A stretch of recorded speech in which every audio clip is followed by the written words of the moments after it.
Before we get started, there is some strong language ahead. Viewer discretion is advised.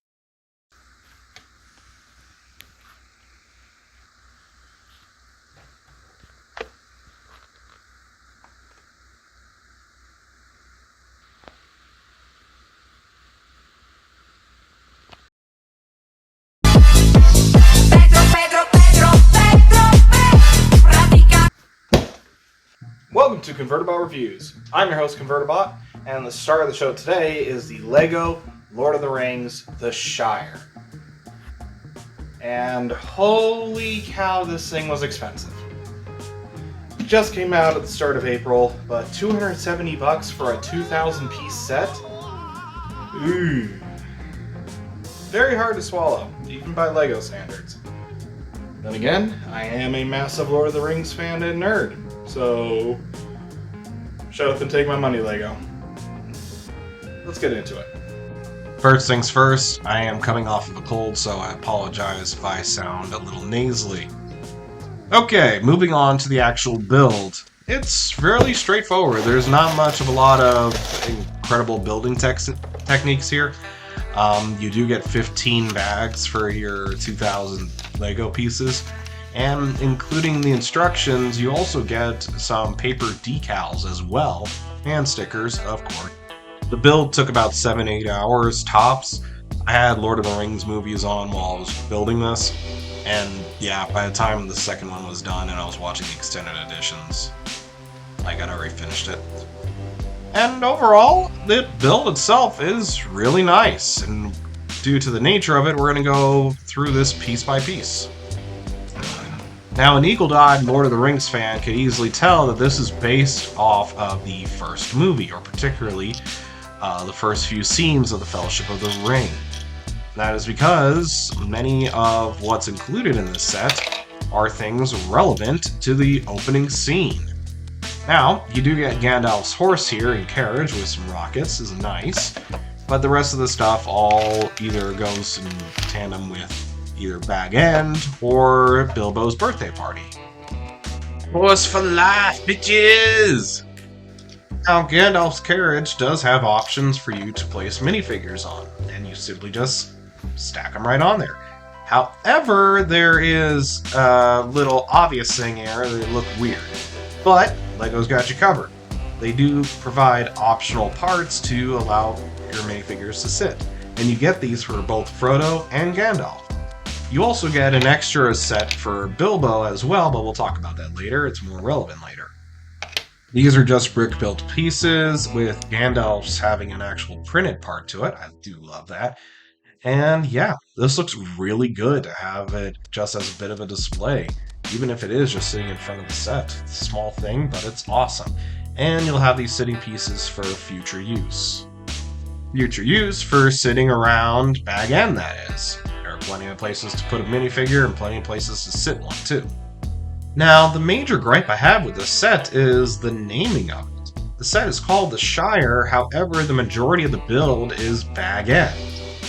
Alright, Bilbo and Frodo's home in the Shire.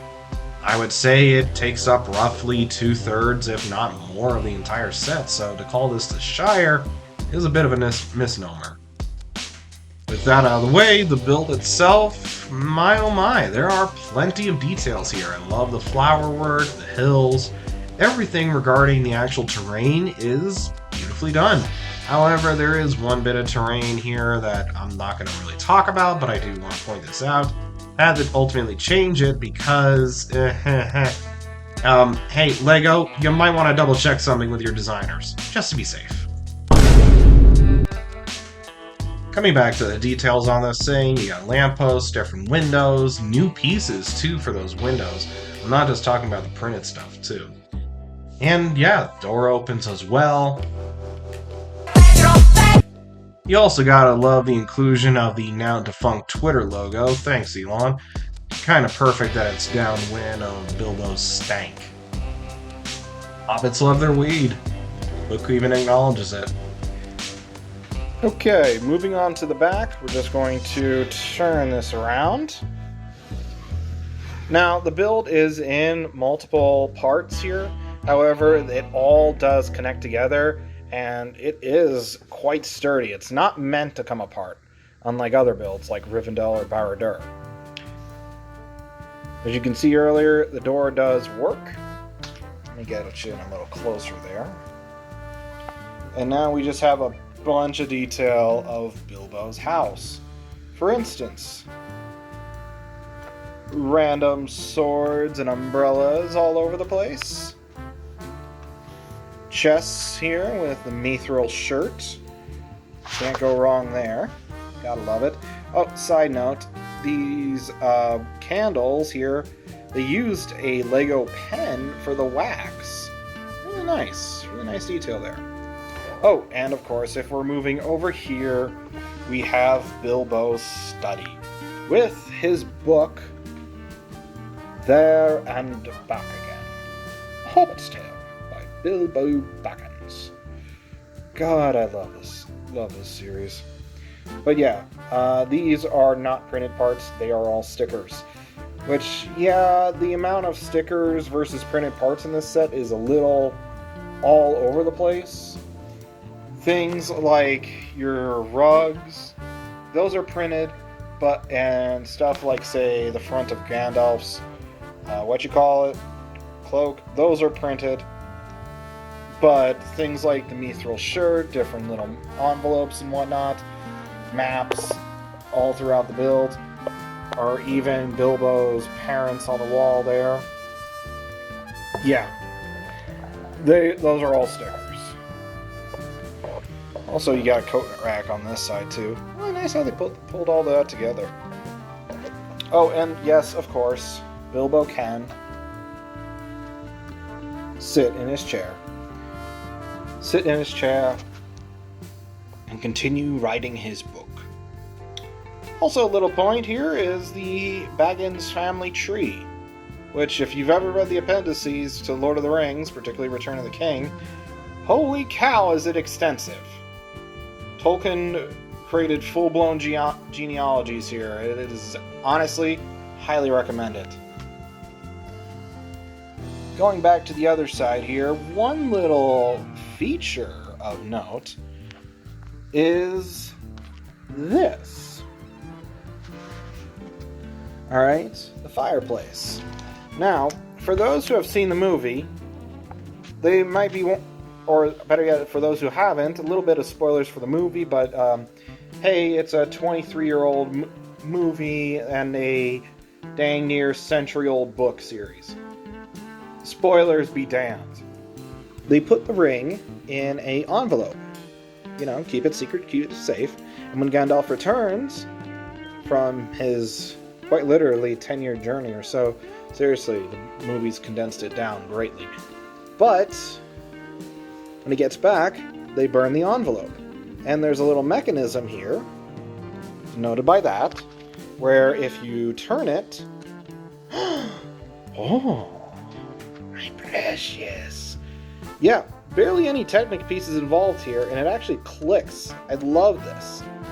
But yeah, burn away the envelope, reveal the ring. The one ring to rule them all. Oh, man. If there's one thing I love about these Lord of the Rings sets, is that there is so much detail put into them.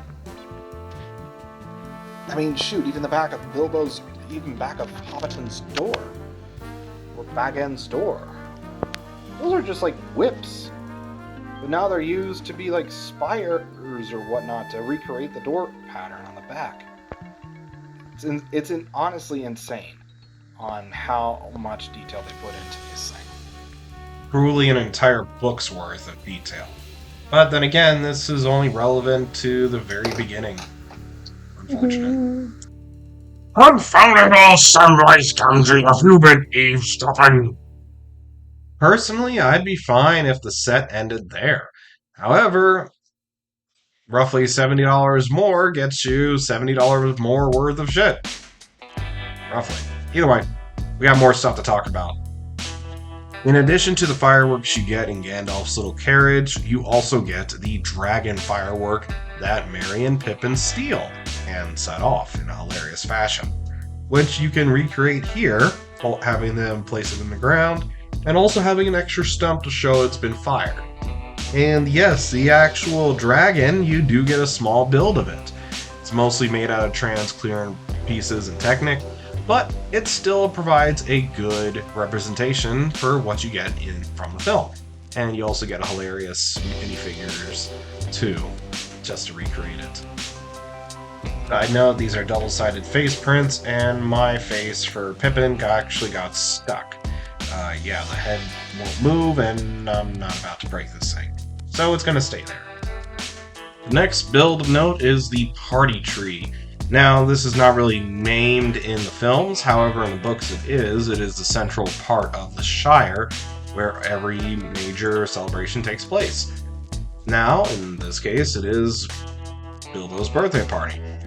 But they have a little mechanism in here that allows you to swing this little platform around, basically trying to recreate the scene where Bilbo puts on the ring and vanishes in front of everybody.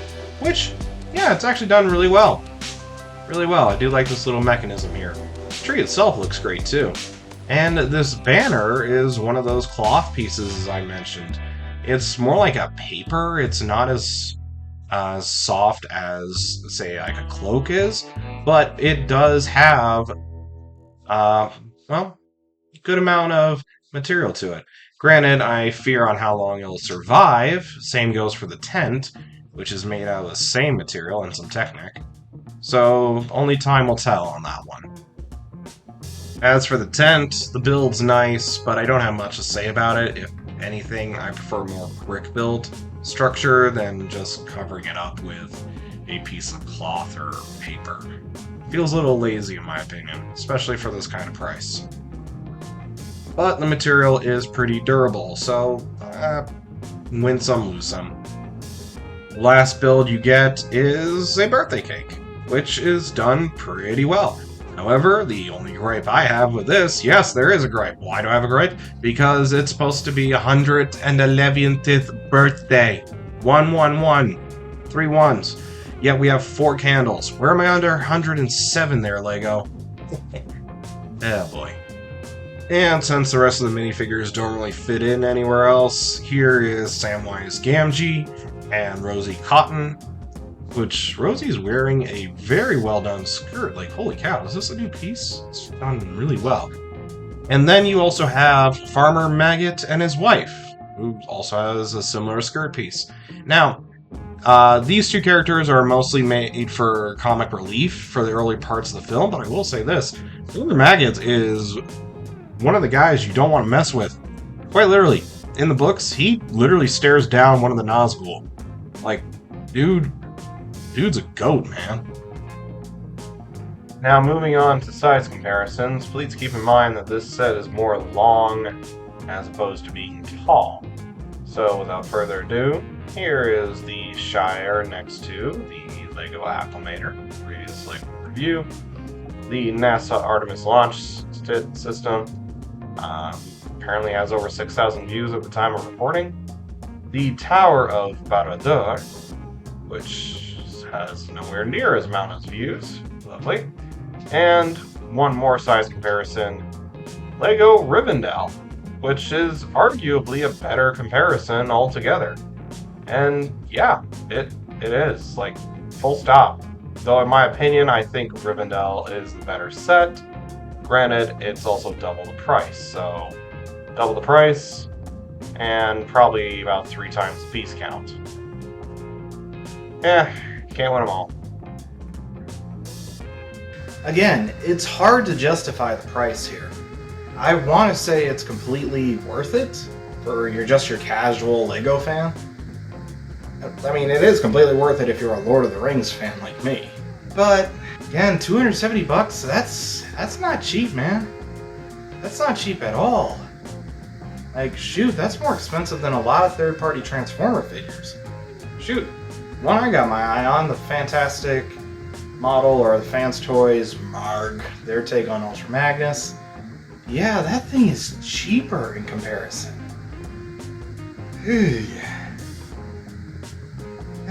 Well, this was basically an impulse buy. Either way, I do think it's worth it. The build is great. The naming could be a little better, considering that it's called the Shire, yet clearly the set is bag end. Like, come on. Really? Either way, I'm ConverterBot. That is what LEGO thinks the Shire is. And yeah, I do recommend it, but only for really big fans of Lord of the Rings. Unfortunately. Anyway, hope you enjoyed the video, and I'll catch you in the next one. And as for my next review... Flockies versus Hasbro. Who will we consider? Badass Tron.